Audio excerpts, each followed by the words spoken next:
ನಮಸ್ಕಾರ. ಲೋಕಾಯುಕ್ತ ದಾಳಿ ಟಿವಿಗೆ ಸ್ವಾಗತ. ನಾನು ಗಾಯತ್ರಿ. ಗ್ರಹಣಗಳ ಸಮಯದಲ್ಲಿ ದೇವಾಲಯಗಳನ್ನ ಮುಚ್ಚುವುದು ಸಾಮಾನ್ಯ. ಆದರೆ ತಿರುಪತಿ ಜಿಲ್ಲೆಯ ಪ್ರಸಿದ್ಧ ಶ್ರೀಕಾಳಹಸ್ತಿ ದೇವಾಲಯದಲ್ಲಿ ಪೂಜೆ ಎಂದಿನಂತೆ ಇರುತ್ತದೆ. ಗ್ರಹಣಗಳನ್ನು ಮೀರಿದ ಶಕ್ತಿ ಸ್ಥಳ ಇದಾಗಿದೆ. ಈ ದೇಗುಲದ ವಿಶೇಷತೆ ಏನು ಅನ್ನೋ ವಿವರ ಇಲ್ಲಿದೆ ನೋಡಿ.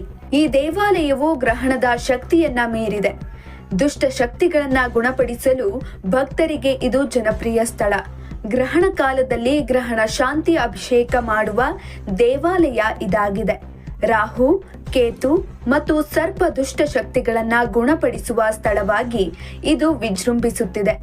ಗ್ರಹಣ ಕಾಲದಲ್ಲಿ ಭಕ್ತರಿಗೆ ಭಗವಂತನ ದರ್ಶನ ಲಭ್ಯವಾಗುವುದು ಇಲ್ಲಿಯ ವಿಶೇಷ.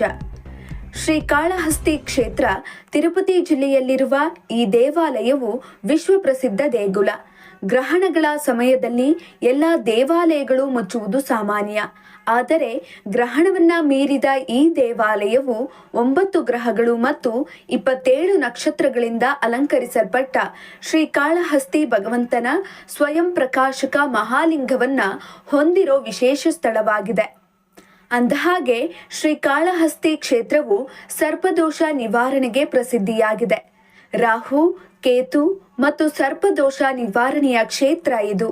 ಹೀಗಾಗಿ ಭಕ್ತರನ್ನ ಹೆಚ್ಚು ಆಕರ್ಷಿಸುವ ಕೇಂದ್ರವಾಗಿದೆ. ಸ್ವಯಂ ಪ್ರಕಾಶಮಾನವಾಗಿರುವ ವಾಯುಲಿಂಗೇಶ್ವರ ದೇವಾಲಯವು ಗ್ರಹಣ ಸಮಯದಲ್ಲಿ ತೆರೆದಿರೋದು ಇನ್ನೊಂದು ವಿಶೇಷ. ಎಲ್ಲ ದೇವಾಲಯಗಳಿಗಿಂತ ಭಿನ್ನವಾಗಿ ಇದು ಗ್ರಹಣದ ದಿನ ತೆರೆದಿರುತ್ತದೆ. ಭಕ್ತರಿಗೆ ದರ್ಶನ ಭಾಗ್ಯ ಸಿಗಲಿದೆ. ಇಲ್ಲಿ ರಾಹು ಮತ್ತು ಕೇತುವಿನ ಆಟಗಳು ನಡೆಯಲ್ಲ ಎಂದು ದೇವಾಲಯದ ಇತಿಹಾಸ ಹೇಳುತ್ತದೆ. ಶಿಲ್ಪಕಲೆಗಳಿಂದ ಐತಿಹಾಸಿಕ ದೇವಾಲಯವಾಗಿಯೂ ಪ್ರಸಿದ್ಧವಾಗಿರುವ ಶ್ರೀ ಜ್ಞಾನ ಪ್ರಸುನಾಂಬಿಕ ಕಾಳಹಸ್ತಿ ದೇವಾಲಯದಲ್ಲಿ ಅನಾದಿ ಕಾಲದಿಂದಲೂ ಕೂಡ ರಾಹು ಮತ್ತು ಕೇತು ಸರ್ಪದೋಷ ಪರಿಹಾರದ ಪೂಜೆಗಳು ನಡೆದುಕೊಂಡು ಬಂದಿವೆ. ಮುಜರಾಯಿ ಇಲಾಖೆಯ ಅಡಿಯಲ್ಲಿರುವ ಆಂಧ್ರದ 11 ಪ್ರಸಿದ್ಧ ದೇವಾಲಯಗಳಲ್ಲಿ ಇದು ಮೊದಲ ಸ್ಥಾನದಲ್ಲಿದೆ. ದೇವಾಲಯದ ವಿಶೇಷ ಪೂಜೆಗೆ ಇಲ್ಲಿ 500, 750, 1500, 2500 ಮತ್ತು 5000 ರೂಗಳ ಟಿಕೆಟ್ಗಳು ಇವೆ. ಪ್ರಸ್ತುತ ವಾರ್ಷಿಕವಾಗಿ 200 ಕೋಟಿ ರೂಪಾಯಿಗಳ ಆದಾಯವನ್ನ ಗಳಿಸ್ತಾ ಇದೆ. ಇದರಲ್ಲಿ ರಾಹು ಮತ್ತು ಕೇತು ಪೂಜೆಗಳು ಪ್ರಮುಖ ಪಾತ್ರವನ್ನ ವಹಿಸ್ತಾ ಇದ್ದಾವೆ.